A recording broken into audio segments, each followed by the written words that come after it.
नमस्कार विद्यार्थी मित्रांनो, BMC VTC मराठी चॅनलवर तुमचं सर्वांचं हार्दिक स्वागत आणि मी तुमची व्हर्च्युअल टीचर अस्मिता गवंडी. विद्यार्थी मित्रांनो, आता तुम्ही मोबाईलवर एक छानसा पाठ पाहणार आहात. हा पाठ पाहून झाला की तुम्ही डिस्क्रिप्शन बॉक्स मध्ये एक निळ्या रंगाची लिंक दिसेल, तिला क्लिक करा आणि त्यावर तुमचा अभिप्राय नोंदवा. आणि हो, त्याचबरोबर डिस्क्रिप्शन बॉक्स मध्ये काही प्रश्न दिले आहेत. तर डिस्क्रिप्शन बॉक्स मध्ये दिलेल्या प्रश्नांची उत्तरे तुम्ही तुमच्या वहीत लिहा. विद्यार्थी मित्रांनो, लक्षात घ्या, तुम्हाला काय काय करायचे आहे. तर संपूर्ण व्हिडिओ पाहायचा आहे. व्हिडिओ संपूर्ण पाहिला की डिस्क्रिप्शन बॉक्स क्लिक करा, त्यामध्ये असलेल्या लिंकवर तुमचा अभिप्राय द्या आणि प्रश्नांची उत्तरे लिहा. चला तर मग आता आपण पाठ पाहूया.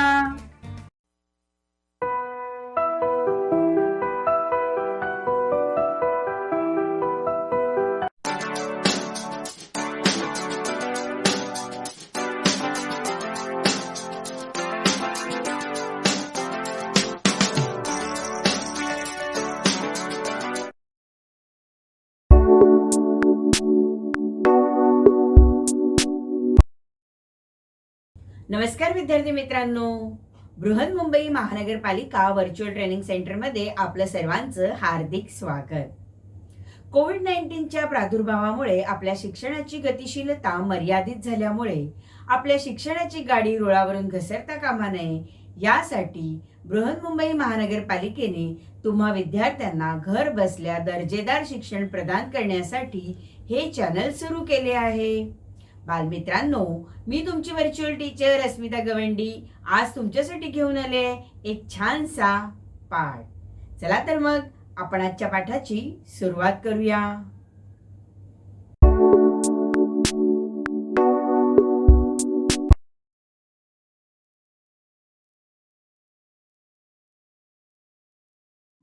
पूर्व माध्यमिक शिष्यवृत्ती परीक्षा इयत्ता 8वी आणि आपला आजचा विषय आहे प्रथम भाषा मराठी. प्रथम भाषा मराठी यासाठी 25 प्रश्न असतील आणि त्यासाठी गुण आहेत 50. लक्षात घ्या विद्यार्थी मित्रांनो, 25 प्रश्न आणि 50 गुण हे प्रथम भाषा मराठीसाठी आहेत. मराठी प्रथम भाषा यासाठी जे घटक आहेत त्यांचा भारांश किती आहे ते आता आपण जाणून घेऊया.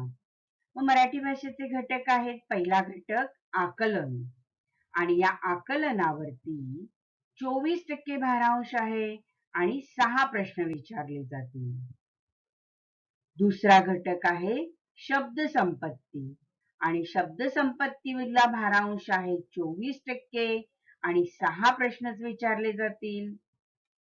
पुढचा घटक आहे कार्यात्मक व्याकरण आणि त्यासाठी भारांश आहे 44% आणि 11 प्रश्न विचारले जाणार आहेत. आणि त्यानंतर पुढचा घटक आहे चौथा घटक मराठी भाषा सामान्य ज्ञान, म्हणजे मराठी भाषेवरील सामान्य ज्ञानाचे प्रश्न असतील आणि त्यासाठी भारांश आहे 8% आणि 2 प्रश्न विचारले जातील.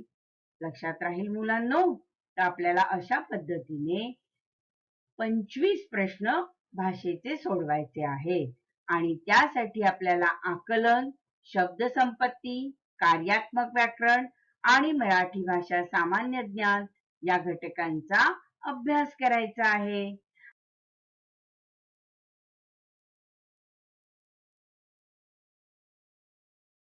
आज आपण तिसरा घटक पाहणार आहोत, कार्यात्मक व्याकरण आणि त्यासाठी भारांश आहे 44%. कार्यात्मक व्याकरण या अंतर्गत कोणकोणते घटक आहेत अभ्यासूया आपण. 1. वर्णविचार. 2.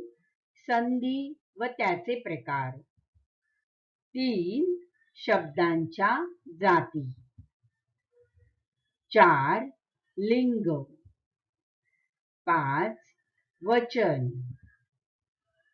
6 विभक्ती, 7 प्रयोग,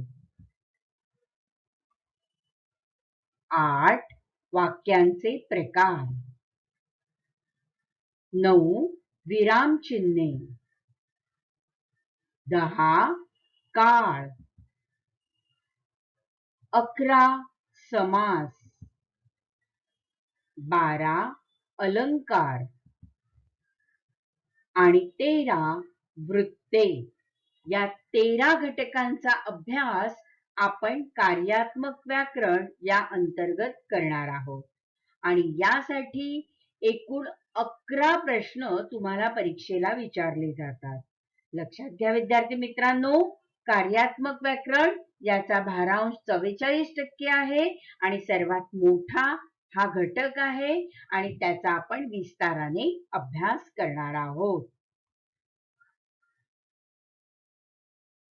विद्यार्थी मित्रांनो, लक्षात घ्या 20% प्रश्नांचे 2 अचूक पर्याय. पूर्व माध्यमिक शिष्यवृत्ती परीक्षा इयत्ता 8वी स्तर यासाठीच्या प्रत्येक पेपरमध्ये कमाल 20% प्रश्नांच्या बाबतीत उत्तरांच्या 4 पर्यायांपैकी 2 पर्याय अचूक असतील ते दोन्ही पर्याय नोंदविणे बंधनकारक असेल. आज आपण कार्यात्मक व्याकरण घटक 3.3 मध्ये अभ्यासणार आहोत शब्दांच्या जाती. बालमित्रांनो, तुम्हाला माहित आहे का, शब्द हे अक्षरांचे बनतात आणि वाक्य हे शब्दांचे बनलेले असते, हो ना? मग शब्द हा वाक्यातील महत्वाचा घटक आहे. कोणत्याही अर्थपूर्ण वर्णसमूहाला शब्द असे म्हणतात. या शब्दाचे 2 प्रकार, विकारी शब्द आणि अविकारी शब्द. आता आपण जाणून घेऊया विकारी शब्द कशाला म्हणतात. वाक्यात उपयोगात येताना ज्या शब्दाचे लिंग आणि वचन यामध्ये बदल होतो त्यास विकारी शब्द असे म्हणतात आणि अविकारी शब्द म्हणजे वाक्यात उपयोगात येताना ज्या शब्दाचे लिंग आणि वचन यांमध्ये बदल होत नाहीत त्यास अविकारी शब्द असे म्हणतात.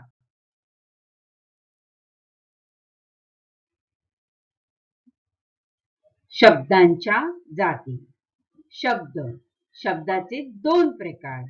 शब्द कसे आहेत, विकारी आणि अविकारी. आता विकारी कोणते?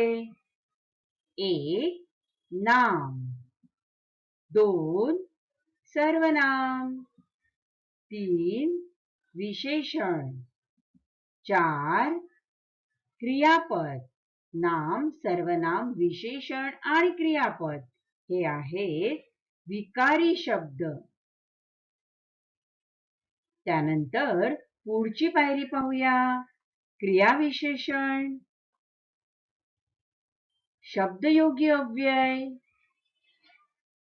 उभयान्वयी अव्यय आणि केवल प्रयोगी अव्यय हे शब्द आहेत अविकारी शब्द.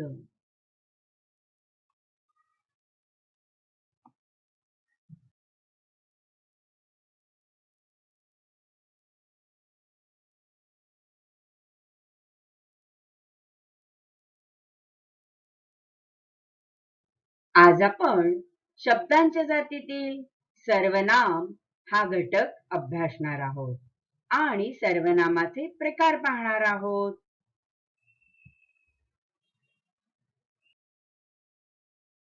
विद्यार्थी मित्रांनो, आता आपण अभ्यासूया शब्दांच्या जाती यातील 3.3 मधला दुसरा घटक सर्वनाम.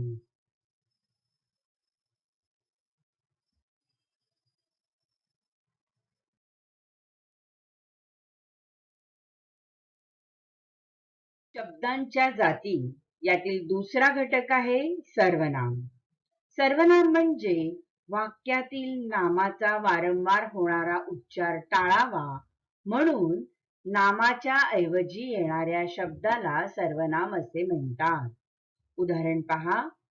अक्षय शाळेत जातो. अक्षय पुस्तक वाचतो. अक्षयला गोष्टी आवडतात. अक्षयकडे सायकल आहे. या चारही वाक्यांमध्ये अक्षय अक्षय अक्षय हे नाम जे आहे हे वारंवार आलेले आहे. त्याऐवजी आपण वाक्य अशी वाचली तर पहा. अक्षय शाळेत जातो. तो पुस्तक वाचतो. आता तो म्हणजे कोण? अक्षयच. तर अक्षय ऐवजी कुठलं नाम सर्वनाम आलं इकडे? तो. तो पुस्तक वाचतो. त्याला गोष्टी आवडतात आणि त्याच्याकडे सायकल आहे. आता किती छान वाटतं वाचायला, हो की नाही? मग इथे नामाऐवजी आपण कशाचा उल्लेख केलेला आहे? तर सर्वनामाचा. पहा, अक्षयऐवजी काय आलंय? तो, त्याला आणि त्याच्याकडे हे सर्वनाम आहे. आता आपण सर्वनामाचे प्रकार अभ्यासूया. सर्वनामाचे 6 प्रकार आहेत. कोणकोणते 6 प्रकार आहेत ते? चला आपण पाहूयात. 1. पुरुषवाचक सर्वनाम. 2. दर्शकवाचक सर्वनाम. 3. संबंधीवाचक सर्वनाम. 4. प्रश्नार्थक सर्वनाम. 5. अनिश्चित सर्वनाम आणि 6. आत्मवाचक सर्वनाम. चला तर विद्यार्थी मित्रांनो, आपण या 6ही प्रकारांचा विस्ताराने अभ्यास करूया. पुरुषवाचक सर्वनामाचे पुन्हा 3 प्रकार येतात. त्यात एक प्रथम पुरुषवाचक सर्वनाम. बोलणारा स्वतःविषयी बोलताना किंवा लिहिताना वाक्यामध्ये ज्या सर्वनामाचा उपयोग करतो त्यास प्रथम पुरुषी सर्वनाम असे म्हणतात. उदाहरणार्थ मी, आम्ही, आपण, स्वतः इत्यादी. आपण वाक्य वाचूया. मी गावाला जाणार. या वाक्यात मी म्हणजे कोण आहे? स्वतःविषयी बोललं जाते. त्यावेळेला तो प्रथम पुरुषवाचक सर्वनाम मी. आपण खेळायला जाऊ. यामध्ये आपण हे काय आहे? स्वतःविषयी बोललं जाते म्हणून त्याला काय म्हटले जाते? प्रथम पुरुषवाचक सर्वनाम. पुढचा प्रकार आहे पुरुषवाचक सर्वनामाचा द्वितीय पुरुषवाचक सर्वनाम. जेव्हा बोलणारा ज्यांच्याशी बोलावयाचे आहे त्याचा उल्लेख करताना वाक्यामध्ये ज्या सर्वनामाचा उपयोग करतो त्या सर्वनामास द्वितीय पुरुषवाचक सर्वनाम असे म्हणतात.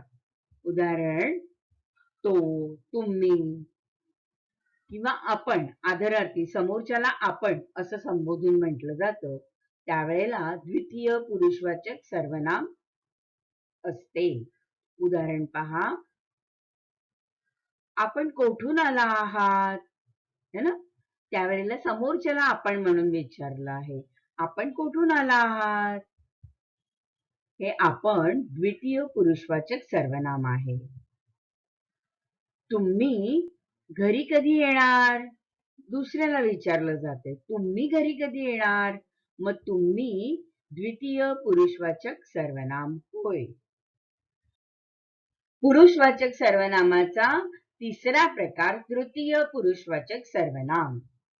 जेव्हा बोलणारा दुसऱ्या व्यक्तीशी बोलताना व तिसऱ्या व्यक्तींचा उल्लेख करताना ज्या सर्वनामाचा वाक्यात उपयोग करतो त्या सर्वनामास तृतीय पुरुषवाचक सर्वनाम असे म्हणतात. उदाहरणार्थ तो, ती, त्या, त्याने, त्यांनी इत्यादी. वाक्य पहा. त्याने मला बोलावले.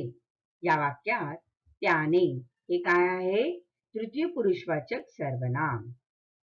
त्या सर्वजणी इथेच येत होत्या. त्या काय आहे? तृतीय पुरुषवाचक सर्वनाम. सर्वनामाचा पुढील प्रकार आहे दर्शक सर्वनाम.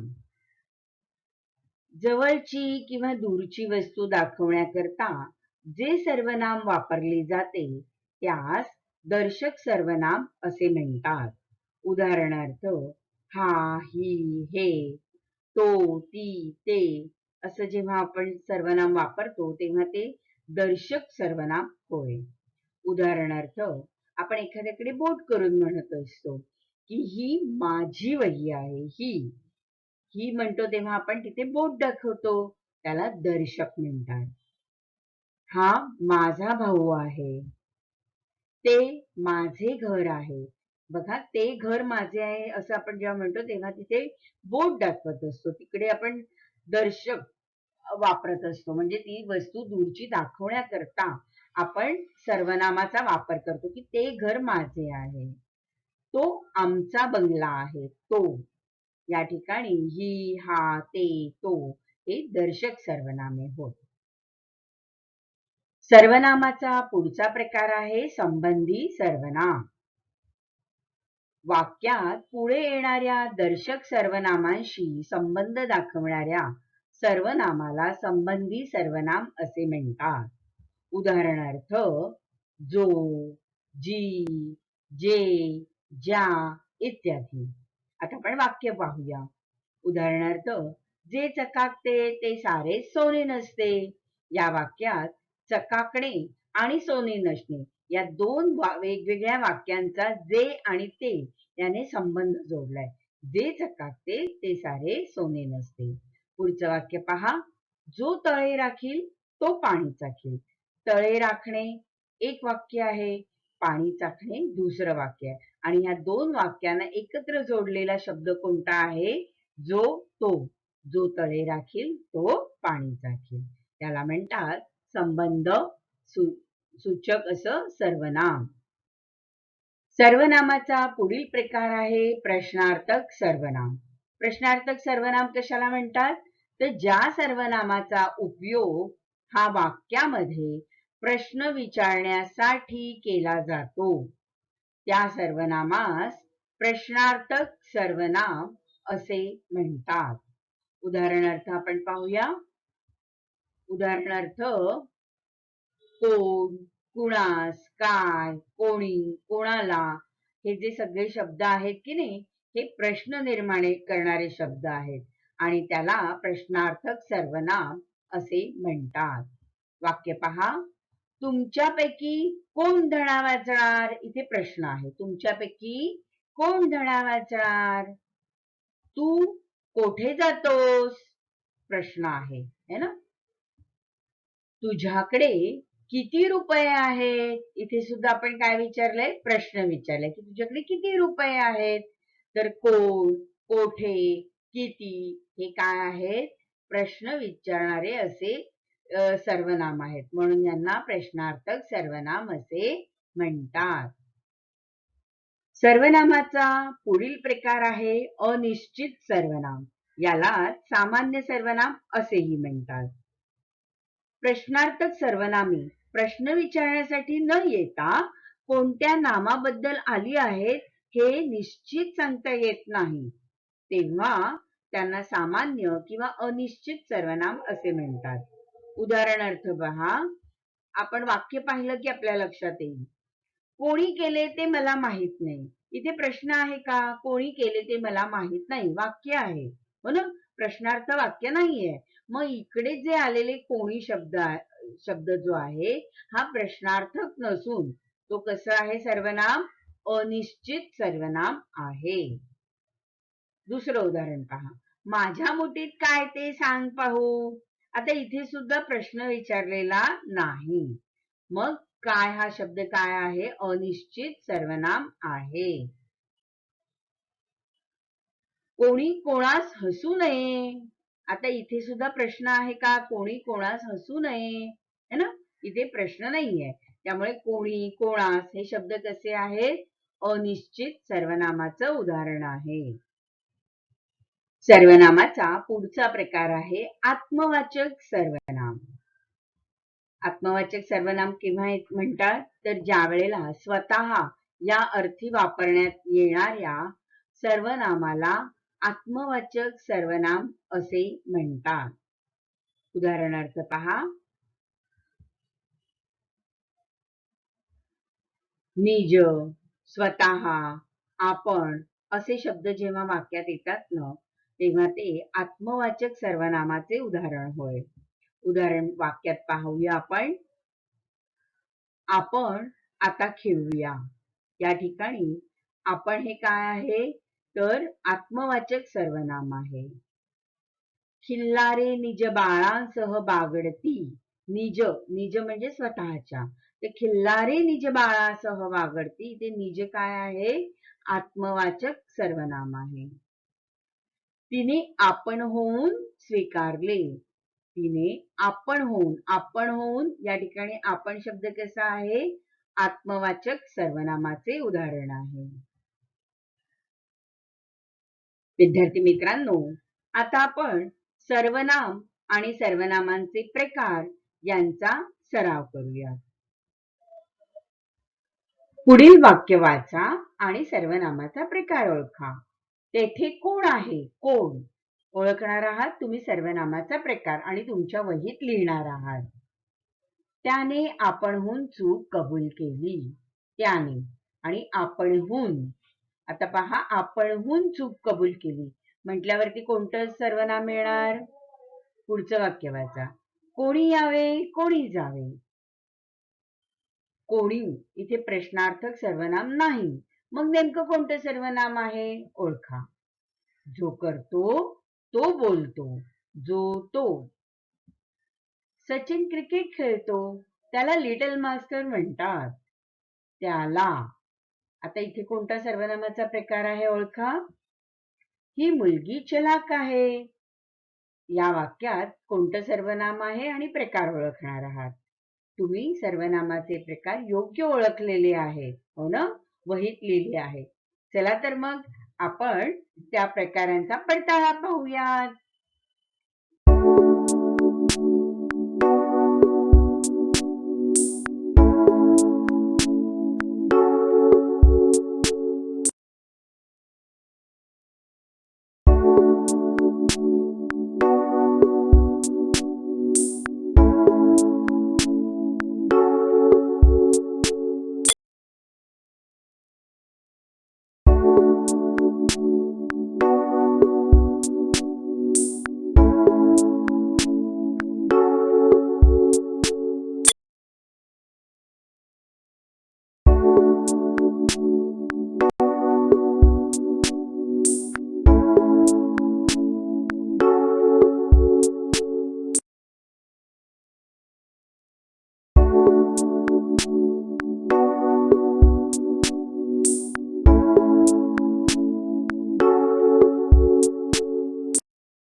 पुढचा प्रश्न.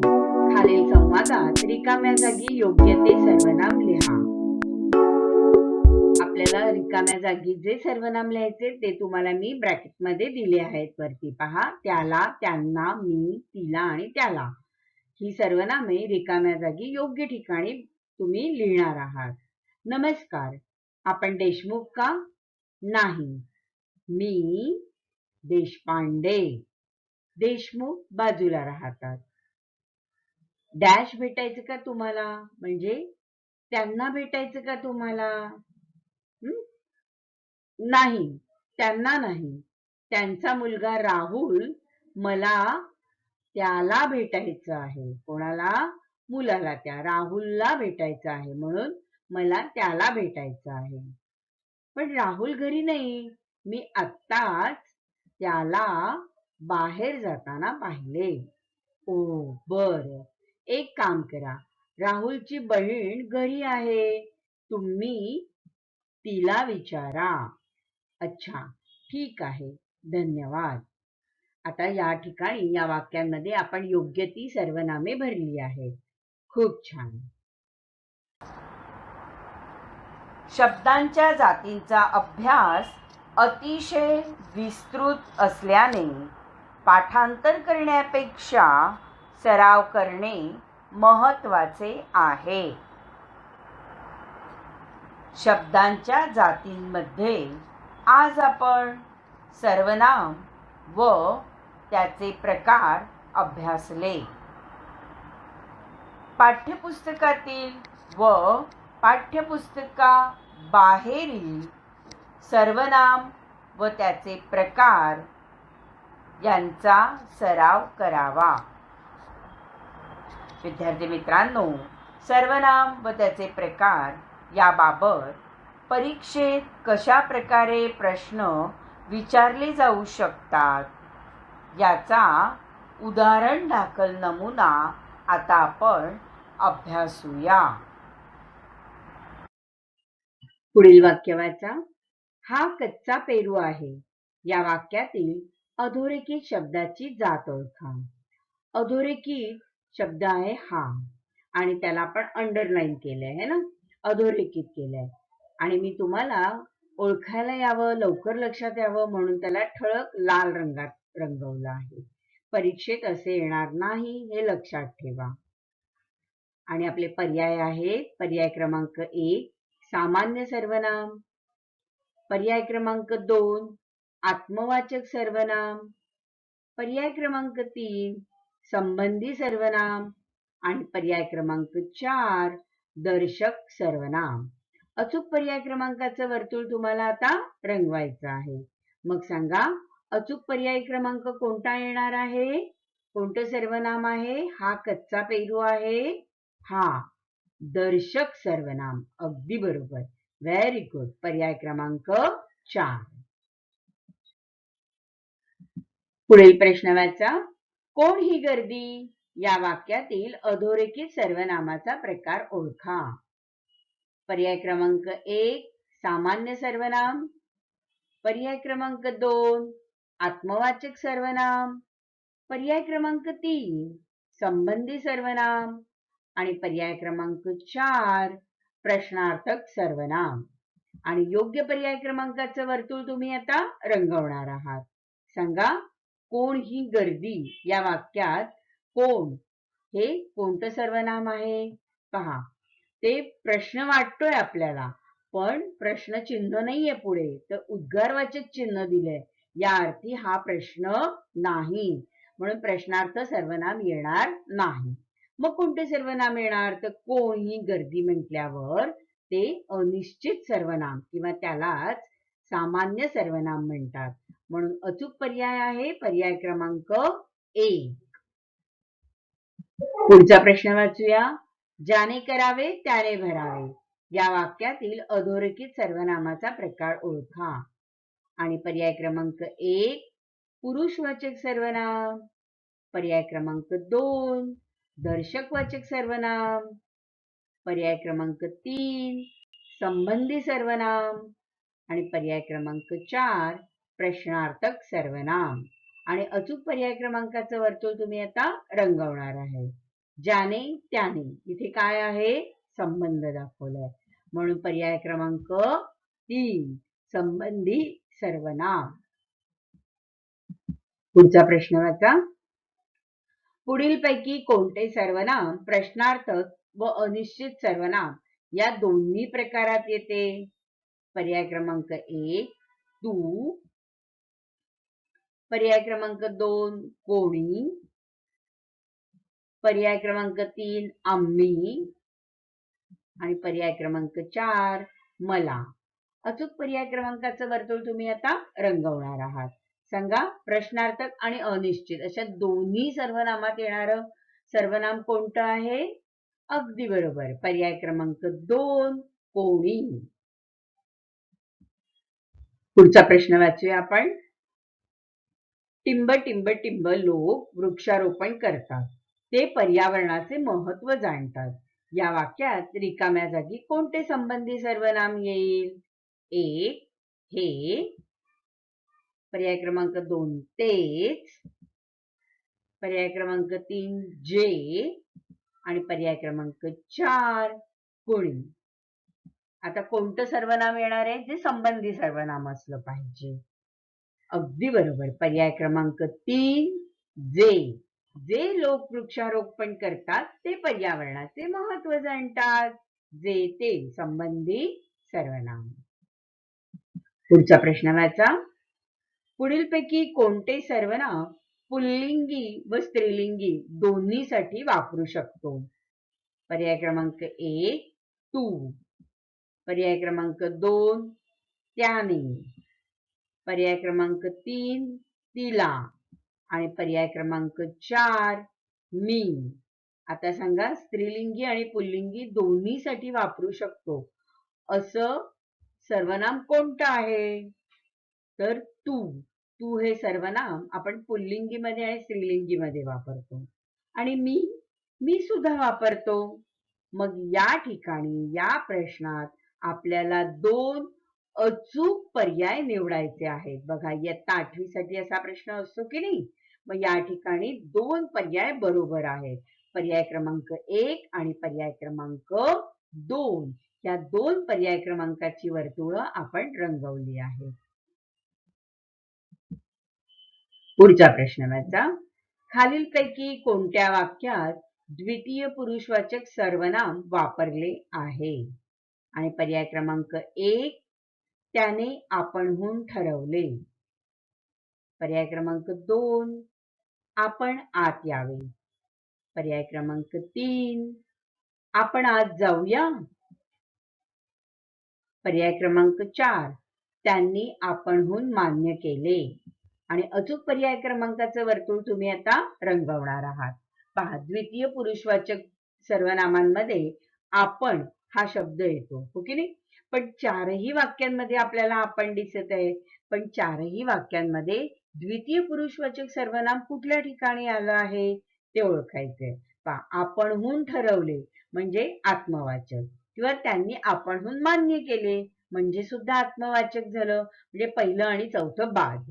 आता दुसरं आणि तिसरं मध्ये पहा, दुसरं काय आहे? आपण आत यावे म्हणजे समोरच्याला सांगितलं जाते. आणि आपण आत जाऊया म्हणजे माझ्या सकट जाऊया. म्हणजे आपण इथे काय आहे? प्रथम पुरुषवाचक तिसऱ्यामध्ये. आणि दुसऱ्यामध्ये दुसऱ्याला संबोधलं गेलंय म्हणून ते आपण आत यावे म्हणजे आदरार्थी आहे, द्वितीय पुरुषवाचक आहे. म्हणून पर्याय क्रमांक 2 हे अचूक पर्याय आहे. अगदी बरोबर. विद्यार्थी मित्रांनो, आज आपण शब्दांच्या जाती यातला दुसरा घटक सर्वनाम हा अभ्यासला. सर्वनाम आणि सर्वनामाचे प्रकार आज आपण विस्ताराने अभ्यासले आहेत. आणि त्यावरील शिष्यवृत्ती परीक्षेत कशा स्वरूपाचे प्रश्न येतात ते थोडे प्रश्न आपण इथे पाहिले. परंतु या प्रश्नांचा अधिकाधिक सराव करणं आपल्याला आवश्यक आहे. बालमित्रांनो, कसा वाटला तुम्हाला माझा आजचा पाठ? आवडला ना? नक्कीच आवडला असणार. मग तुम्हाला माझे असे छान छान पाठ पाहायचे आहेत का? तर तुम्ही हे चॅनल सबस्क्राईब करा. आणि हो, तुम्हाला जर पहिल्यांदा नोटिफिकेशन हवं असेल तर बेल आयकॉनला क्लिक करा.